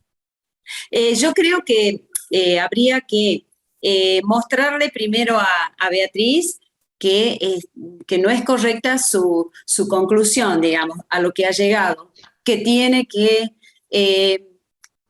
probablemente darle una guía a dónde tiene que buscar o cómo consultar para que pueda llegar a un concepto correcto. Yo antes de ponerle una nota, la haría pensar un poquitito o le haría ver que no es lo correcto y darle una oportunidad para que logre lo correcto con alguna guía, porque obviamente sola no pudo. Bien. De todas maneras, mi pregunta iba que cuántas veces nosotros, por una producción determinada, por un producto final, evaluamos y decimos, no, está desaprobada, no alcanzó el objetivo, hizo mal, esto es erróneo y demás. Y bueno, pero quiero seguir escuchando a los otros grupos y después cerramos. El grupo número 2. Carmen, ¿vos eras de este grupo o eras de otro grupo? Sí, no, yo les decía que, lo que pasa es que no quería demorarlos, pero decía que a mí me pareció, me encantó Beatriz, que quisiera tener muchas alumnas como Beatriz, que son incansables en la búsqueda de respuestas, aunque sean equivocadas, porque eso nos permite corregir, acompañar, apuntalar, bueno, por supuesto que sus primeras conclusiones, sus primeros procesos cognitivos son muy superficiales, y ahí una buena guía, una buena, digamos, un buen acompañamiento seguramente la hubiesen, digamos, encaminado hacia un final mucho más certero, ¿no? Que ella pueda profundizar en esos procesos cognitivos. Pero adoré a Beatriz. Es más, yo voy a ir el lunes a clases y le voy a decir a mis alumnos, les voy a leer el cuento y yo les voy a decir que los quiero de esa manera. Perfecto, buenísimo. Bueno, otro grupo, por favor. ¿Quién se anima del grupo número 2?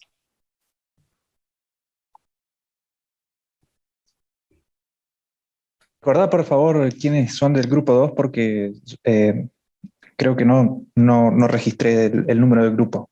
Pero no importa, vos, Guillermo, sos del grupo. En el grupo 2 estaba Ezequiel Lama, Graciela Bridux, Guillermo, María Angélica y María Eugenia Alonso. Sí. Ahí yo tomé algunas notas de lo que se fue hablando a medida que íbamos.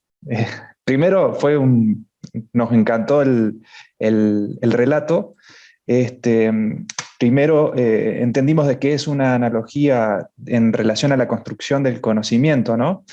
Es un proceso de búsqueda que nosotros vimos como muy interesante de cómo iba tratando, cómo ese proceso se iba generando en su cabeza, tratando de buscar cuál era la solución a su problema, ¿no? Pero lamentablemente no tenía muy buenas guías, no tenía muy buen acompañamiento para tratar tratar de obtener las respuestas a esas preguntas. De todas formas, es muy, muy valorable, muy interesante cómo ella trata de resolver sus inquietudes hasta llegar a su abuelo, ¿no? Pero por sí sola ella no puede resolverlo. Eso nos da una analogía bastante interesante en relación a cómo a veces necesitamos de apoyarnos, necesitamos de un andamiaje que vaya alguien que vaya a nuestro lado para resolver o ayudarnos en este proceso, ¿no? Y lo que nos pareció con respecto al segundo punto, que lo interesante ahí sería buscar información según el nivel de conocimiento de ella, ¿no? Porque a veces, en relación a otra analogía, a mí me ha pasado muchas veces de entrar por autores desde diversos puntos de filosofía o cosas que son muy complejas, que no están a veces a nivel de uno, y las respuestas que uno obtiene no son las adecuadas. Entonces, como una forma de decir, esta es la forma de ayudarla a Beatriz, sería darle información de acuerdo a su nivel de conocimiento. Buenísimo, Guillermo, claro, muy claro. ¿Alguien del grupo de Guillermo quiere añadir algo a lo que dijo el compañero? La importancia, ¿no? La importancia de lo que es el acompañamiento en el proceso cognitivo.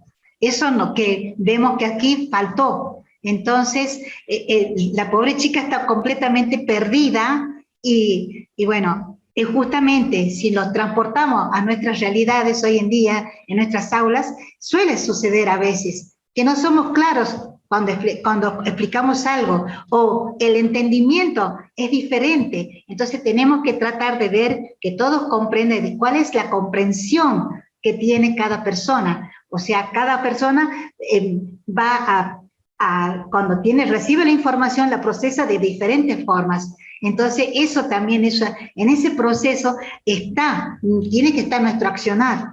Entonces, eso es lo que sucede también, ¿sí? Buenísimo, buenísimo, Angélica. Bueno, vamos al último grupo y así cerramos nuestro encuentro. Mabel, ¿vos sos del tercer grupo? Ahí que mis compañeros puedan hablar, yo comparto en el chat las conclusiones. Adriana tiene las notas. Ahí está, en el chat están y no hemos designado relator, así que... Vamos, Mabel, vos podés. Lo que nosotros vimos es que los procesos de aprendizaje que ella había seguido era a través de una indagación muy parcial, y de buscar, haciendo esta indagación parcial en fuentes diferentes, que a lo mejor no eran compatibles entre sí, porque buscó en el diccionario, le preguntó a su abuelo y después le preguntó a una chica de su edad. No había la misma cultura ni el mismo nivel de diálogo entre las distintas fuentes que buscó para versiones parciales. Y también estuvimos charlando de que parte del impedimento para ese aprendizaje es que no le preguntaba a personas con las cuales tuviera una absoluta confianza, porque aparte de que hacía preguntas por una palabra, no tenía la confianza de decirle a sus interlocutores qué es lo que ella estaba entendiendo, ¿no? Sino que hacía preguntas muy parciales, ¿no? Y muy cortas. Pero me quedé pensando cuando vos hacías ahora la segunda pregunta de la retroalimentación, que nosotros en realidad, capaz que la entendimos mal, porque nosotros estuvimos pensando, bueno, qué proceso de ayuda a su aprendizaje teníamos que hacer para que entienda, y entonces nosotros pusimos el énfasis en esto de generar confianza y en darle un contexto más amplio del que ella estaba atendiendo para que pueda interpretar la frase. Pero esa esa no es una retroalimentación, eso no es la devolución que le haríamos a una supuesta evaluación, porque a lo mejor en una evaluación, estoy pensando ahora, no nos daríamos cuenta de todo el proceso mental que ella hizo, ¿no? Nosotros nos encontraríamos con una respuesta errónea, pero no sabríamos, a menos que lo indaguemos específicamente, no sabríamos cuáles son los pasos intermedios que ella hizo para llegar a esa respuesta, ¿no? Entonces, Bien. por ahí la retroalimentación iría más por el lado de corregir el aprendizaje, digamos, de tratar de darle un contexto más generalizado, pero en realidad esa no sería una buena retroalimentación. De ahí vendría el uso de la metacognición, ¿no es cierto? La importancia de poder entrenarlos en la reflexión sobre sus propios procesos de aprendizaje, ¿no? Bien, muy bien. Bueno, la verdad es que me encantó que ustedes hayan tenido este diálogo sobre el texto de Beatriz, que en principio, primero que es un cuento de la literatura, y en este sentido nosotros lo hemos tomado como una metáfora de lo que le pasa a nuestros estudiantes, que yo creo que la mayoría tiene estos idas y vueltas en la comprensión. Pero fíjense todos los procesos cognitivos que echó mano Beatriz. La memoria. Es Asunción como la capital de Paraguay, que también tiene lo mismo. La asociación. El tema se llama de esta manera porque mi amiga Rosita, las múltiples fuentes que utilizó y las deducciones que ella hacía, porque mi papá está preso, entonces seguramente no tiene contaminación porque allí no pasan los autos y todas estas cuestiones. Yo, como digo y adhiero a lo que dijo Carmen, yo quiero tener más alumnos como Beatriz, porque más allá que el resultado final no haya sido el esperado, estamos nosotros viendo toda una motivación para tratar de entender un concepto que, si yo tuviese que decir como parte del grupo, madurativamente ella no estaba preparada para entender este texto. Eso es lo que pasa. Que no hubo, y me encantó lo que dijo Guillermo, no hubo un andamio previo, y todavía no está ese andamio previo, para poder ella comprender un concepto tan abstracto como es la polución, y que como nuestro lenguaje está lleno de estas palabras polisemánticas, pueden tener distintos significados según el contexto, porque el diccionario ella lo consultó y el diccionario no te lleva a una interpretación cabal de lo que es esto, ¿no es cierto? Me encantó lo que dijeron también respecto del acompañamiento, entonces ahí es donde tiene real sentido nuestra función. ¿Y cómo nos damos cuenta, como decía Mabel? Con la pregunta, porque al ver una producción y ver que un estudiante no ha logrado resolver algo, preguntar, desandar con él en el camino y decir dónde estuvo ese puente que tendría que haber existido, esa explicación oportuna, esa información diferente que le puedo hacer llegar. Me encantó lo que dijeron también, Mabel, no está mal decir que no es una retroalimentación, pero es una condición de la retroalimentación crear climas de confianza. Eso se los voy a decir siempre, como un principio de la didáctica también. Sin confianza es muy difícil producir buenos aprendizajes. Si yo no tengo confianza de equivocarme ante mi profesor, es tan difícil que un alumno pueda reconocer su error y decir, me pasa esto, necesito esta explicación. Es necesario el diálogo, la repregunta. A ver, explícame, ¿por qué decís tal cosa? Obviamente, también lo podemos hacer en forma colectiva. No es necesario porque siempre uno piensa, pero yo no puedo estar dedicándole tanto tiempo a cada uno de mis estudiantes.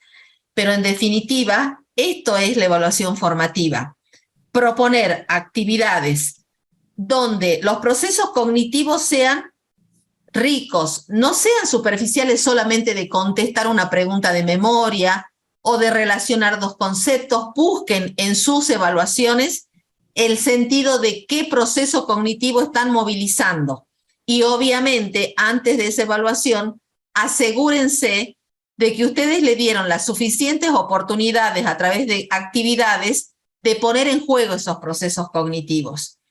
De eso les va a hablar el texto de Ravela, de que en cada instrumento de evaluación, en cada consigna que ustedes elaboren, se identifica a qué proceso cognitivo están apelando, a la reproducción, a la asociación, a la comprensión, a la transferencia, a la creación, a la valoración. Entonces, todos son necesarios. Y fíjense en Beatriz todo lo que pasó ella para poder concluir erróneamente porque no hubo alguien llamado docente, llamado mentor, llamado guía o acompañante que pudiera ofrecerle estos puentes o estos andamios. Así que bueno, gente maravillosa, realmente me encantó el encuentro sincrónico, me encantó las participaciones de ustedes, me gusta cómo están reflexionando, no importa que no cambiemos el mundo de la evaluación, en la universidad va a llevar su tiempo, pero pequeñas experiencias que nosotros podamos hacer, y los invito a vivir una excelente experiencia de coevaluación, con respeto al colega, con confianza al colega, porque ustedes le van a hacer una devolución, y ahí quiero que se esmeren en hacerle una devolución al colega que le permita mejorar su instrumento de evaluación. No teman ustedes señalar aquellas cuestiones que pueden potenciar, porque de eso se trata la coevaluación. Y después vamos a hacer una rúbrica y vamos a terminar, ¿no? La rúbrica como también otra forma de informar, otra manera de informar qué es lo que esperamos, para que el propio alumno, antes de que esté haciendo el examen, ya sepa qué se espera de él. Así que les deseo un muy buen descanso, un buen final de semana. Nos esperamos a la última reunión, como siempre les digo, y es mi eslogan, no nos dejen solas.